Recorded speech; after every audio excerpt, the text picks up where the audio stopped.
ಸಬ್ ಇನ್ಸ್ಪೆಕ್ಟರ್ದು recruitment. ನಾವು ಮೊನ್ನೆ ಅವರು ಭಾಳ ಒತ್ತಾಯ ಮಾಡಿ 22ನೇ ತಾರೀಕಿದ್ದದ್ದನ್ನು ಮುಂದಕ್ಕೆ ಹಾಕಿ ಅಂತ ಕೇಳಿದ್ವಿ. ನಾವು KE ಅವರ ಜೊತೆಯಲ್ಲಿ ಚರ್ಚೆ ಮಾಡಿ 28ಕ್ಕೆ ಅವರು ನಮಗೊಂದು ಸ್ಲಾಟ್ ಕೊಟ್ಟರು. ಅದು ಕೂಡ PUC ಕ್ಲಾಸಸ್ನೆಲ್ಲ ಲೆಟ್ ಆಫ್ ಮಾಡಿ ಶನಿವಾರ 28ಕ್ಕೆ ಮಾಡಬಹುದು ಅಂತೇಳಿ ಅವರು ಕೊಟ್ಟರು. ನಂತರ ನಾವು ಮತ್ತೆ ತಿರುಗೇನಾರ ತೊಂದರೆ ಆದೀತು ಅಂತೇಳಿ UPSCಗೆ ವೆರಿಫೈ ಮಾಡ್ತೀವಿ. ಅಲ್ಲಿ ಅವತ್ತೇನೆ 28ಕ್ಕೇನೆ ಮತ್ತೊಂದು ಇಂಗ್ಲೀಷ್ದು ಜನರಲ್ ಪೇಪರು ಇದೆ ಅವತ್ತು ಅಂತ ಹೇಳಿ, ಅದಕ್ಕೆ ನಾವು ಈಗ ಅದು ಬೇಡ ಹಾಗಾದರೆ 28ಕ್ಕೆ ಅಂತೇಳಿ 3ನೇ ತಾರೀಕಿಗೆ KE ಅವರು ಸ್ಲಾಟ್ ಕೊಟ್ಟಿದ್ದಾರೆ. ಅದನ್ನು ಪ್ರಕಟಣೆ ಮಾಡ್ತಾರೆ, ಅಫಿಷಿಯಲ್ ಆಗಿ ಪ್ರಕಟಣೆ ಮಾಡ್ತಾರೆ.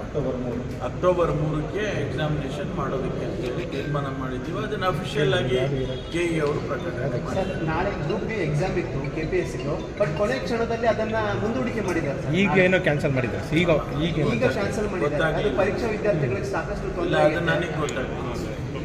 ನಮ್ಮದು ಬರೀ PSI ಎಕ್ಸಾಮ್ ಮಾಡಿ ಪೊಲೀಸ್ ಇಲಾಖೆ ಟಿಕೆಟ್ ಮಾಡ್ಕೊಂಡು ಹೇಳಿಕೆಗಳೆಲ್ಲ ಸ್ವಲ್ಪ ಸ್ಟಾಪ್ ಆಗ್ತದೆ. ಯಾವುದನ್ನ CM ಬದಲಾವಣೆ ವಿಚಾರ ಚರ್ಚೆ ಆಗ್ತಿತ್ತಲ್ಲ ಸರ್.